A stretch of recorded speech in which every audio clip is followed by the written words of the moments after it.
একটা আমরা নাটক তৈরি করছি না, বাল্য বিবাহ বন্ধ করা। ওই বউটাকে আমার পক্ষ থেকে আমি একটা গিফট দিতে চাইছি। সেই গিফটটা আমি নিয়ে আসছি। বউ মামনি, তুমি চলে আসো।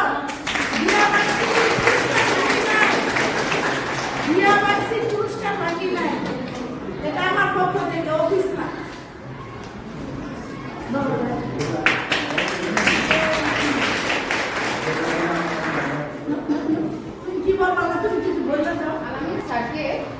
জাতির কঠোর নির্দেশনা ও ভালোবাসা ছাড়া আমরা আজকের এই পেশাদার আনসার ও বিডিপি সদস্য হিসেবে গড়ে উঠতে পারতাম না।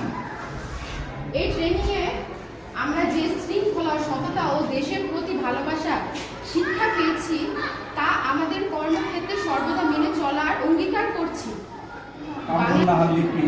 গোল্ড মেডেলিস্ট, আপনারা জানেন অলরেডি, বাংলাদেশে ব্যাপক সুনাম যিনি কুড়িয়েছেন, তিনিও উপস্থিত আছেন। তো আজকে আমাদের 21 ওয়ার্ডের যিনি সাবেক কাউন্সিলর মহোদয়, উনিও আসার কথা ছিল, উনি কাজের কারণে আসতে পারেন নাই, আমি এসেছি। তো আপনাদের কাছে একটাই অনুরোধ থাকবে, সমাজে সর্বপ্রথম আপনারা নেশাকে না বলবেন এবং নেশার বিরুদ্ধে আপনারা যার যার অবস্থান থেকে প্রতিবাদ জানাবেন। আমাদের দেশে যত অকারেন্স ঘটছে, মারামারি বলেন, স্টিজিং বলেন, বাল্য বিবাহ বলেন, এগুলো আপনি একটু যদি অ্যানালাইজ করেন, খতিয়ে দেখেন, তাহলে বুঝতে পারবেন সব কিছু হচ্ছে নেশার কারণে। একটা সুস্থ বিবেকবান মানুষ কোনোদিন অপরাধ করতে পারবে না, এটাই স্বাভাবিক। যখন নেশাগ্রস্ত হয়, প্রথম ধরো সিগারেট, তারপরে আস্তে আস্তে নানান জড়ায় পড়ে। ছেলেরা যখন প্রথম কৈশোরে ওঠে, তখন তারা তাদের চুল কাটা, তাদের ড্রেস আপ, এগুলো খেয়াল করে।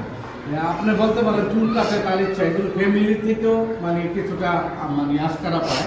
যেমন আপনার বাচ্চাটা ছোট বয়সে এরকম উড়াদুড়ে একটা চুল কাটলো, আপনি তাকে সাপোর্ট করলেন, ও বড় হয়ে কিশোর কাটে। এগুলো প্রথম থেকেই ছোট থেকেই ওকে থামিয়ে দিতে হবে এবং ওইভাবেই মেনটেন করতে হবে। তো আপনারা এসেছেন, সবাই সুন্দরভাবে ট্রেনিং করেছে। আমাদের আপা কেমন ট্রেনিং করাইছে? ভালো ট্রেনিং করাইছে। তো আপনারা ট্রেনিং করছেন, দেশ ও জাতির কাজে এবং সমাজের কাজে আপনারা সবসময় থাকবেন, এই আশা ব্যক্ত করে আমি আমার বক্তব্য শেষ করলাম। আসসালামু আলাইকুম। আমরা অনেক কাজ করেছিলাম, যার কারণে আমি মাননীয় প্রধানমন্ত্রীর হাত থেকে দুইবার পুরস্কার পেয়েছি। তারপরে যেখানে অন্যায় হয় সেখানে আমরা প্রতিবাদের জন্য এগিয়ে যাই। আর এই 10 দিনের যাদের সাথে আমি চলছি, এই 10 দিন যদি আমার চলা বলায় এবং আমার আচরণে কারো কোনো সমস্যা হয়, তাকে তোমরা আল্লাহর রাস্তায় আমাকে ক্ষমা করে দিবে। কারণ তোমাদের ভুল ত্রুটি হয়েছে, আমি দেখছি, আমার ভুল ত্রুটি তো তোমরা দেখছো।